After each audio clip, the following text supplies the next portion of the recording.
একদিন এই দেখা হয়ে যাবে শেষ, পড়িবে নয়ন পরে অন্তিম নিমেষ।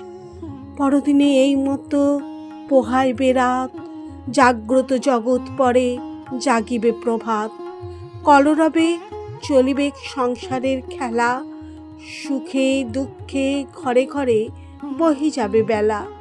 সে কথা স্মরণ করি নিখিলের পানে, আমি আছি চেয়ে আছি উৎসুক নয়নে। যাহা কিছু হেরি চোখে কিছু তুচ্ছ নয়, সকলেই দুর্লভ বলে আজই মনে হয়। দুর্লভ এ ধরনীর লেশতম স্থান, দুর্লভ এ জগতের ব্যর্থতম প্রাণ। যা পাইনি তাও থাক, যা পেয়েছি তাও তুচ্ছ বলে, যা চাইনি তাই মরে দাও।